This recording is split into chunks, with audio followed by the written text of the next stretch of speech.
Friends, இந்த video பார்க்க எல்லாத்துக்குமே ரொம்ப ரொம்ப நன்றி. இன்னைக்கு நம்ம வீடியோ பற்றி பார்க்க போகிறோம்னா, டைரக்டர் ரவிக்குமார் இயக்கத்தில் சிவகார்த்திகேயன் நடிப்பில் வெளிவந்திருக்கிற அயலான் இந்த படத்தோட ரிவ்யூ தான் நம்ம பார்க்க போகிறோம். ஃபர்ஸ்ட் இந்த படத்தோட கதைன்னு கேட்டிங்கன்னா, ஹீரோ சிவகார்த்திகேயன் ஊர்லேயும் ரொம்ப நல்ல மனுஷனாக இருக்காரு.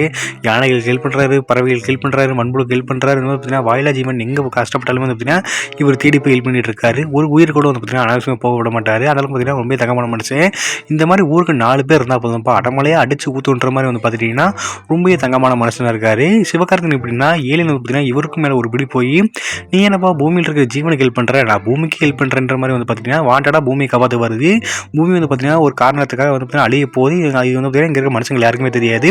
ஆனால் அந்த ஏலியனுக்கு தெரியும். அந்த தெரிஞ்ச ஏலியன் வந்து பார்த்தீங்கன்னா பூமியை காப்பாற்றுறதுக்காக வருது. அந்த அப்படி வந்த ஏலியன் பார்த்தீங்கன்னா இந்த பூமியை காப்பாற்றுச்சா இல்லைன்றத அந்த படத்தோட மீதி கதை. எல்லாருமே வந்து பார்த்தீங்கன்னா இந்த படம் வந்து பார்த்தீங்கன்னா ஒரு ஹாலிவுட் படத்தோட தழுவல் அந்த மாதிரிலாம் சொல்லிட்டு இருக்காங்க. ஆனால் வந்து பார்த்தீங்கன்னா இது ஹாலிவுட் படத்தோட கதையாக இருக்க வாய்ப்பே கிடையாது. ஏன்னா எல்லா ஹாலிவுட் படத்துலையும் வந்து பார்த்தீங்கன்னா பூமியை வந்து பார்த்தீங்கன்னா ஏலியன் அழிக்கத்தான் வரும். ஆனால் இந்த படத்தில் வந்து பார்த்தீங்கன்னா பூமியை காப்பாற்றுறதுக்காக ஏலியன் வந்திருக்கு.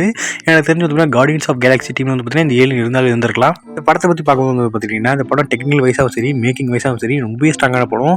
தமிழில் வந்து one of the best VFX work வந்து பார்த்தீங்கன்னா இந்த படத்தில் கொடுத்துருக்காங்க. அந்த அளவுக்கு பார்த்தீங்கன்னா அவங்க டீம் வந்து பார்த்தீங்கன்னா ரொம்ப ஹார்ட் ஒர்க் பண்ணி போட்டிருக்காங்க. அது ஸ்க்ரீனில் பார்க்கும்போது நல்லாவே தெரியுது. எல்லா விஎஃப்எக்ஸ் ஒர்க்குமே ரொம்ப சூப்பராக இருக்குது. இந்த படத்தை பார்க்கும்போது ஏலியனுக்கு பண்ண இந்த கிராஃபிக்ஸ் ஒர்க் ஆகட்டும் எல்லாமே வந்து பார்த்தீங்கன்னா பார்க்க ரொம்ப சூப்பராகவே இருக்குது.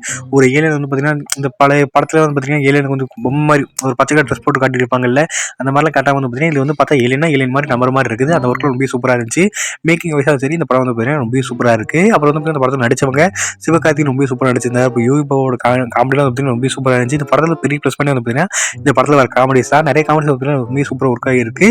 நல்ல சிரிக்கிற மாதிரியே இருக்குது. ஆனால் இந்த படம் எங்கே சொதப்பிச்சுன்னு கேட்டீங்கன்னா, இந்த படம் டெக்னிக்கல் வைஸ் ரொம்ப ஸ்ட்ராங்காக இருந்தாலும் கண்டென்ட் வைஸ் வந்து பார்த்தீங்கன்னா இந்த படத்தில் வந்து பெருசாக கதை இருக்கிற மாதிரி தெரியல. ஏன்னா பார்த்தீங்கன்னா ரவிக்குமார் முன்னாடி எடுத்த அந்த இன்டர்நெட் நாளை படம் பார்த்தீங்கன்னா கதை அவ்வளோ சூப்பராக இருக்கும். ஒரு டைம் ட்ராவல் படத்தை இவ்வளோ சூப்பராக ஒருத்தர் கொடுக்க முடியுமான்ற வந்து இருக்கும். ஆனால் அதை பார்த்தீங்கன்னா அவர் ஃபஸ்ட் படத்தில் கொடுத்துருப்பாரு. அந்த ஸ்க்ரீன் பிளே அந்த கதையை வந்து பார்த்தீங்கன்னா இந்த படத்தில் இருக்கான்னு கேட்டிங்கன்னா கண்டிப்பாக இல்லைன்னு சொல்லி ஆகணும். ஏன்னா ஃபஸ்ட் ஹாஃப்லேயும் இந்த படத்தை முடிய வேண்டிய படத்தை வந்து பார்த்தீங்கன்னா செகண்ட் ஹாஃப் வரைக்கும் இல்லைன்னு எடுத்துருப்பாங்க. அது செகண்ட் ஹாஃப் மேலே வந்து பார்த்துட்டிங்கன்னா எதுக்கு தேவையெல்லாம் பேசிகிட்டே இருக்காங்கன்ற மாதிரி தான் இருக்கும். அப்புறம் கிளைமேக்ஸ் முடியும்போது பார்த்தீங்கன்னா நமக்கு அது ஃபீல் இருக்காது. ஏன் வந்துச்சு காப்பாற்றிச்சு போயிடுச்சு அந்த மாதிரி தான் ஃபீல் இருக்குமே தவிர நமக்கு ஒரு எமோஷனல் பாண்டிங் இருக்கவே இருக்காது. நான் முன்னாடி சொல்லும்போது டெக்னிக்கல் வைஸ் இந்த படம் ரொம்ப ஸ்ட்ராங்கான படம். இந்த படத்துக்கு பார்த்தீங்கன்னா ஒரு சரியான இன்னும் கொஞ்சம் விறுவிறுப்பான ஸ்க்ரீன் பிளே எடுத்திருந்தாங்கன்னா இந்த படத்தை ரொம்ப சூப்பரான படமே சொல்லியிருக்கலாம். இந்த படம் வந்து 2 டைம் வந்து 2.5 மணி நேரம் 2.5 மணி நேரத்துக்கு ஒரு 2 மணி நேரத்துக்கு சுருக்கி எடுத்திருந்தாங்கன்னா இந்த படம் ரொம்ப நல்லா இருந்திருக்கும். இந்த படத்தில் நடிச்சவங்களை பற்றி சொல்லணும் சிவகார்த்திகேயன் அவர் எப்பயும் போல அவர் வேலையை ரொம்ப சூப்பராக பண்ணியிருக்காரு. காமெடிஸை தாண்டி வந்து பார்த்தீங்கன்னா சில சீன்ஸில் ரொம்ப சூப்பராக நடிச்சிருக்காரு. அவரோட பெஸ்ட்டை வந்து பார்த்தீங்கன்னா இந்த படத்துக்காக அவர் கொடுத்துருக்காரு. அவர் வந்து யோகி பாபு அவரோட காமெடி வந்து பார்த்தீங்கன்னா சொல்லவே வேணும். இந்த படத்தை பார்த்தீங்கன்னா ரொம்ப சூப்பராக பண்ணியிருக்காரு. அவருக்கு ஏலியனுக்கான காமெடி வந்து பார்த்தீங்கன்னா ரொம்ப நல்லா இருந்துச்சு. அந்த ஏலியன் இந்த படத்தில் காமெடி பண்ணும் அந்த காமெடிஸில் ரொம்ப சூப்பராக ஒர்க் அவுட் ஆயிருந்துச்சு. அப்புறம் இந்த படத்தில் வந்து ஹீரோயின் ரகுல் பிரீத் சிங் அவர் வந்து பார்த்தீங்கன்னா சிவகார்த்திகேயன் படத்தை பொறுத்த வரைக்கும் பார்த்தீங்கன்னா ஒரு படத்தில் ஹீரோயின் எல்லாமே பார்த்தீங்கன்னா சந்திரமுகி படத்தில் ஒரு பாவம் மாதிரி தான். ஏன் வராங்க எதுக்கு வராங்கன்னு தெரியாது, ஆனால் வருவாங்க. அதே மாதிரி தான் இந்த படத்தில் ரகுல் பிரீத் சிங்கும் பாட்டுக்காக வந்துட்டு போகிறாங்க. அப்புறம் இந்த பாட்டு சொல்லும்போது என்ன வருது, இந்த படத்தை பற்றி மியூசிக் பற்றி நான் சொல்லி ஆகணும்.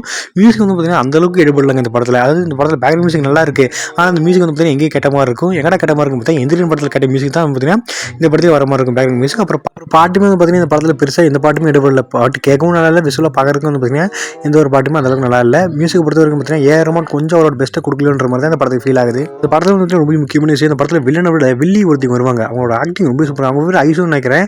அவங்க ஆக்டிங் ரொம்ப சூப்பராக இருந்துச்சு. அவங்க ஆக்டிங் சூப்பராக இருந்துச்சு, அவங்க வில்லன்ஸும் இருந்துச்சு. ஆள் பார்க்கவும் ரொம்ப சூப்பராக இருந்தாங்க. மொத்தத்தில் சொல்லணும்னா இந்த படத்தோட வில்லி அப்படியே வந்துட்டு மிரட்டி விட்டாங்க அப்படின்னு தான் சொல்லி ஆகணும். ஓகே, ஃபைனலாக இந்த படம் எப்படி இருந்துச்சுன்னு கேட்டிங்கன்னா, நான் முன்னாடி சொன்ன மாதிரி டெக்னிக்கல் வைஸாக சரி, மேக்கிங் வைஸாக சரி ரொம்ப ஸ்ட்ராங்கான படம் இந்த படம். ஆனால் கதையில் கொஞ்சம் சொதப்பிட்டாங்கன்ற மாதிரி ஃபீல் ஆகுது. குழந்தைங்களாம் பார்த்தா இந்த படத்தை கண்டிப்பாக என்ஜாய் பண்ணுவோம். ஆனால் வந்து பார்த்தீங்கன்னா ஒரு ஆவரேஜ் ஃபிலிம் தான் இந்த படம். அது பார்த்தீங்கன்னா ரொம்ப சூப்பர்னு சொல்ல முடியாது, ரொம்ப முக்கியம்னு சொல்ல முடியாது. ஒரு ஆவரேஜ் ஃபிலிம் கொடுத்து காட்சிக்கு கண்டிப்பாக இந்த படம் ஒருத்தா இருக்கும். இந்த வீடியோவில் அவ்வளோதான். உங்களுக்கு இந்த ரிவ்யூ பிடிச்சா மறக்காம உங்கள் ஃப்ரெண்டுக்கு ஷேர் பண்ணி விட்டுருங்க. உங்களுக்கு நம்ம சேனல் ரொம்ப பிடிச்சிருந்தா மறக்காம சப்ஸ்கிரைப் பண்ணி வச்சுங்க. தேங்க்யூ ஃபார் வாட்சிங்.